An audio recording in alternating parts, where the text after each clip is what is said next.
There are loves that never quite take shape. No beginning, no ending. Just a quiet current beneath everything, pulling at your heart with invisible threads. You see someone, and in them, you glimpse a light you thought you had lost a long time ago. You don't just admire them, you recognize yourself in them. A version of you that feels more confident, more alive, more whole. You call it love.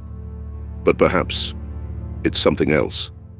Perhaps it's emotional attachment, not born from connection but from projection. Carl Jung once said, "We do not fall in love with others. We fall in love with the image of ourselves we project onto them." When you can't let go of someone who doesn't love you, it's not necessarily because they are irreplaceable. It's because some part of your inner world, a forgotten, unhealed, hidden part, has chosen them as a mirror. And so you linger, not because of what they give you, but because of what they reflect back at you. Hope, wholeness, a feeling you once lost and desperately want to find again. But emotional attachment, Jung teaches us, is not the same as love. It's a deep, unconscious pull towards something unresolved within. You don't love them for who they are. You love them because they awaken the belief that, if they stay, maybe I'll finally feel complete. But here is the truth. No one can stay long enough to complete you. Wholeness doesn't live in someone else's arms. It lives in the quiet, honest journey back to the places within you that you abandoned long ago. To love someone who does not love you back is not a tragedy. It's a summons, a sacred call to begin the most courageous journey of all, the return to yourself. And as you slowly, painfully begin to let go, you'll see, you're not losing love. You're learning it for the very first time, in a way that no longer requires you to shrink, chase, or ache. Would you like me to continue with part 1? You're not attached to the person. You're attached to the missing part of yourself next. We can begin unlocking the shadow with care and strength, just as Jung would guide us to. Moon Crescent. Part 1. You're not attached to the person. You're attached to the image you gave them. We think we miss them. Their eyes, their voice, the way they moved through a room like gravity. We think that's what we're clinging to. But the truth, the deeper, quieter truth, is that we're not really holding on to who they are. We're holding on to the idea of them. An image, a reflection, a story we once built around the way they made us feel, or hoped they would. Carl Jung called this projection, the unconscious act of assigning our internal world onto someone else. We don't see them as they are. We see the parts of ourselves that we've lost, or have yet to fully embrace. When you fall in love with someone who cannot or will not love you back, you're not just heartbroken over them. You're grieving the version of yourself you believed they could complete. That feeling of being special, being chosen, being enough. But ask yourself gently, was it really about them? Or was it about what they symbolized? Maybe they seemed confident, and you've always doubted yourself. Maybe they were distant, and that made you chase the feeling of finally being accepted. Maybe they reminded you of someone, a parent, a past love whose attention you could never quite secure. In these cases, your attachment isn't to the person. It's to a psychic promise. If I can just make them love me, maybe I'll finally feel worthy. But this is the trap, because they're not actually the answer. They're the mirror. And mirrors by nature don't give, they only reflect. A Stoic would remind us, we suffer not because of events, but because of our judgments about them. Likewise, we don't suffer because this person left. We suffer because of what we told ourselves their presence meant. What if you've been trying to retrieve something that was never in their hands to give? The ache, the longing, the inability to move on. It's not weakness. It's a signal. It's your unconscious saying, something in here is unfinished, and no one out there can resolve it for you. When you're attached to someone who doesn't love you, it's not love. It's a request for healing, misdirected outward. But here's the good news. If the love you felt was a projection, then the source of that beauty was always you. You didn't fall for them by accident. You fell for the qualities your soul is trying to awaken within yourself. What you saw in them, the grace, the boldness, the sense of being alive, is also sleeping inside you, waiting to be reclaimed. And once you realize this, you stop chasing others for completion. You begin to turn inward, not out of defeat, but out of power. Because no one outside of you can give you what you've forgotten how to give yourself. Part 2. The pain isn't about them. It's about you. It hurts, doesn't it? The silence, the absence, the way they walked away so easily, while you stayed behind, entangled in every memory, every word, every possibility that never became real. It feels like they took something from you, like their rejection carved a hole in your chest that nothing can quite fill. But Carl Jung would gently guide you to look again, not at them, but within. Because the pain you're feeling isn't really about them. It's about what they touched in you, that part that's always been tender, that old wound you've learned to live around, the one you stopped looking at, because it always seemed too raw to face. This person didn't create your pain. They activated it.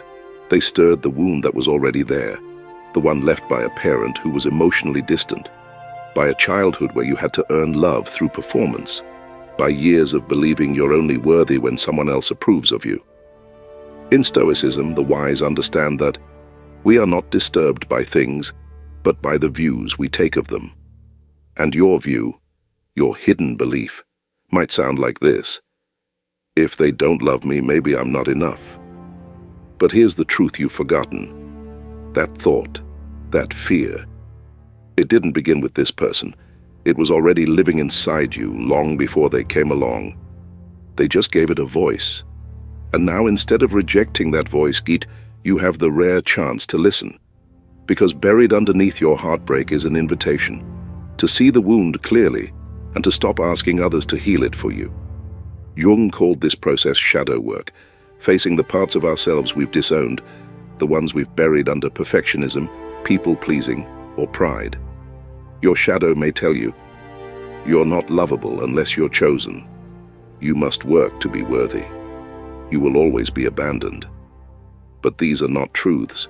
They are stories, crafted in moments of pain and survival, and they don't have to define you. Because what hurts now is not that they're gone. It's that their absence forced you to feel what you've avoided all along. Loneliness, rejection, the echo of old fears that were never yours to carry, but became the wallpaper of your identity. This is not weakness. This is awakening. The pain you feel is your psyche saying, it's time. Time to look inward. Time to meet the part of you that still believes love must be earned. Not so you can fix it overnight, but so you can stop abandoning yourself every time someone else chooses not to stay. Because healing doesn't mean forgetting them. It means remembering you, who you were before the wounds, and who you still are beneath them. Would you like me to continue with part 3? Integration. Becoming the wholeness you are always seeking. It's time to turn pain into power, not by forcing anything, but by reclaiming the parts of you that were never truly lost. Pukal, part 3. Letting go is not forgetting. It's a return to yourself letting go. 2 simple words that can feel like a mountain. We resist them, fear them, as if loosening our grip means erasing all that ever mattered. But Carl Jung would tell you, letting go is not erasure. It's transformation. You're not being asked to forget them. You're being invited to remember yourself. Not the self you became while trying to earn their love. Not the version of you that twisted and shrank to fit into their world, but the self who existed before the ache. The one who has waited patiently beneath the weight of all your longing. Letting go is not about detachment from memory. It's about detachment from illusion. Because the love you imagined, the future you kept replaying in your mind, was not real. It was a projection built on hope and hunger. a hunger that says, if I can just have this person, everything inside me will quiet down. But nothing outside of you can silence what's broken within. So you stop chasing, you stop begging fate to rewind, and instead, you turn inward. And this is where the true journey begins. Jung called it individuation, the process of becoming your full whole self by integrating every part you've denied or abandoned. And this journey, it's not soft. It doesn't look like morning light and gentle music. It looks like sitting in silence while the fear of being alone wraps around you like a fog. It looks like watching your inner child cry out for love and realizing no one else is coming to soothe them but you.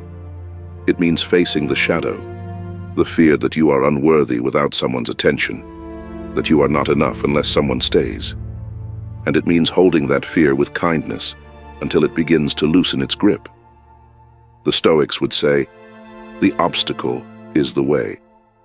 And your obstacle and this heartbreak, this silence, this space, is your way home. Because when you stop running from your loneliness, you begin to hear it speak. It says, I'm not here to punish you. I'm here to remind you, you have always belonged to yourself. Letting go doesn't mean pretending it didn't matter. It means honoring what it taught you. It means closing the chapter with gratitude, not bitterness, with awareness, not attachment. It means saying, thank you for showing me where I still needed to grow, where I still believed love had to be earned, where I was still waiting to be chosen. And then, gently, patiently, choosing yourself instead, not out of pride, but out of truth. Because when you stop needing someone else to reflect your worth, you finally begin to see it in your own eyes. And in that moment, you are no longer empty. You are whole. Part 4. Individuation.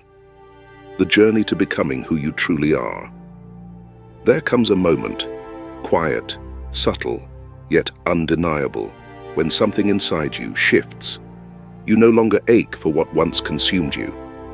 You no longer feel the need to explain yourself, prove your worth, or chase validation. Not because you've stopped caring, but because you've started remembering.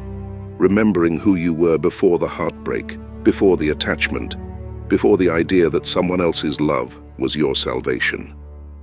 Carl Jung called this process individuation, the lifelong journey of becoming whole, of integrating all the fragmented parts of your psyche, the light, the shadow, the wounds, the wisdom, into one unified self. And here's the paradox. To become yourself, you must be willing to let go of everything that was built on who you thought you needed to be, including the relationships that no longer align with the person you're becoming. Letting go is not rejection, it's recognition. You're not walking away because you are unworthy. You're walking away because you're evolving, because you've outgrown the version of yourself that stayed small to be accepted, that stayed silent to keep the peace, that stayed dependent because independence felt too lonely. But now, you see it clearly. You were never meant to stay trapped in someone else's orbit, bending yourself to fit the contours of their affection. You were meant to stand in your own gravity, to find your own rhythm, to love not from emptiness, but from abundance. This is the path of individuation, and it's not easy. It requires you to release the idea that love must hurt to be real, to release the hope that someone who cannot meet you will one day transform, to release the belief that your wholeness depends on being chosen by another. The Stoics would say, do not tie your happiness to something outside your control.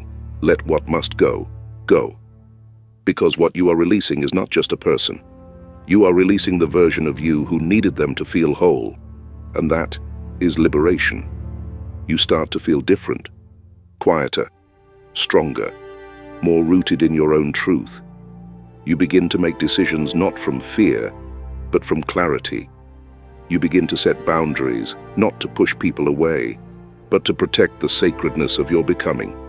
You no longer cling, you no longer chase, you no longer shrink to fit into someone else's life, because you've remembered that you have your own. Individuation is not the absence of love. It is the purification of it.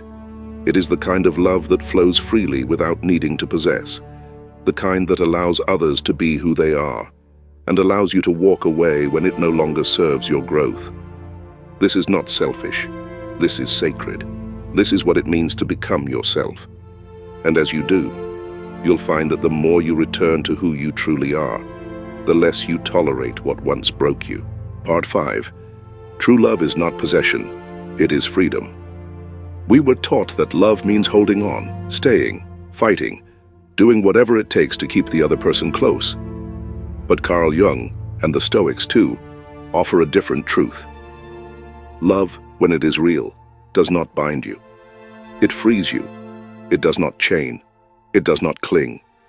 It does not turn longing into strategy or fear into dependency. True love does not say, "You belong to me." It says, "I see you. I honor you. I do not need to possess you to feel whole." This kind of love does not come from emptiness. It comes from wholeness, from a soul that has already learned to live without borrowing light from another. It does not ask for control. It does not demand certainty. It simply is quiet, strong, expansive. Because when you truly love, not from hunger, but from depth, you understand that people are not meant to be kept. They are meant to be experienced. And if they must leave, you let them go without gripping, because love is not about keeping someone near. It's about allowing them to be free and choosing to remain connected without force. The Stoics teach, you don't possess anything that is not within your control. Therefore, do not tie your peace to what can walk away. And that includes love. The moment your love becomes an anchor that drags, instead of wings that lift, it has already stepped out of its true nature. So what does true love look like? It looks like presence, not surveillance. It looks like trust, not anxiety. It looks like space, not suffocation. It is love that says, "You are free to go, and I am still whole." Because when you begin to live from a place of inner completeness, you stop needing love to fix you. You let it flow from you. You no longer search for it. You radiate it. And when love becomes something you give without fear, without the need for it to look a certain way, you step into a kind of sacred power. The kind that Jung described as individuation manifesting in relationship. Two whole beings, meeting not to complete each other, but to expand together. That's when love becomes what it was always meant to be. Not a search, but a sharing. Not a prison, but a path. Not a demand, but a gift. You do not love to escape loneliness. You love because your solitude is no longer a threat. You do not love to be chosen. You love because you have already chosen yourself. And that is what makes it real.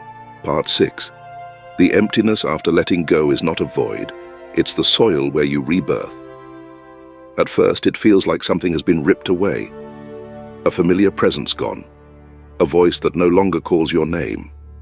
You sit with the silence, and it stretches wide, like winter across a once blooming field. This is the moment most people fear: emptiness. The space left behind when you finally loosen your grip on someone who was never really yours. But what if this space is not something to run from? What if it's not a hole, but a hollow? Not an absence, but an invitation. Carl Jung said, "Only in the darkness can we see the light within." And this is that darkness, not to punish you, but to prepare you. Because in that stillness, beneath the ache, there is something waiting: your rebirth. The Stoics knew this too. They taught that suffering is not our enemy, resistance is. And when we resist solitude, when we panic at the loss of external attachment, we rob ourselves of the most fertile ground we'll ever stand on, the ground of our own becoming. What you're feeling isn't failure. It's not abandonment. It's the echo of yourself calling you back home. This is where it begins. Not in noise, not in distractions, but in quiet. In choosing, consciously, bravely, to stand alone. Not forever, but long enough to discover that your worth was never rooted in being seen. that your beauty was never dependent on being desired, that your completeness was never held in someone else's hands. You begin to realize you don't need to be filled, you need to be still. You don't need someone to arrive and save you. You need to sit with your own company long enough to remember you were never incomplete. The truest kind of love comes not after you've found someone new, but after you've made peace with the person you've always been running from, yourself. This is the paradox. Solitude, when feared, is a prison, but when chosen, it becomes a sanctuary. Because here, in this sacred emptiness, you learn to breathe differently. You learn to trust your own timing. You begin to feel life returning to you, not from the outside, but from within. And one day, without realizing it, you smile. Not because someone texted back, not because you were validated, but because peace has finally found a place to land inside you. You've cultivated it. You've watered the silence. You've planted seeds in the space where someone else once lived. And now, something new is growing. It's not them, it's you. Jung would say, what you seek is not outside of you. It is something awakening within. So the next time that emptiness returns, don't run. Welcome it. Let it speak. Let it cleanse. Let it remind you that you are becoming. That something is unfolding beneath the surface, quiet, powerful, and irrevocably yours. Because emptiness is not the end. It is the place from which everything begins again. You've walked through it all. The longing, the heartbreak, the confusion. You've sat in the silence that once felt unbearable, and little by little, you've made space for clarity. You now see that love unreturned is not a punishment. It's a mirror, a reflection of the parts of you that still ache for healing, for attention, for peace. Carl Jung taught us that what we project onto others are often the qualities we've abandoned in ourselves. So when someone walks away, they're not taking something from you. They're returning you to the parts of your soul you left behind in their presence. And that realization, as painful as it is the beginning of something sacred, integration. Because true healing is not about forgetting or pretending it didn't matter. It's about saying, yes, I loved. Yes, it hurt, but I choose to grow anyway.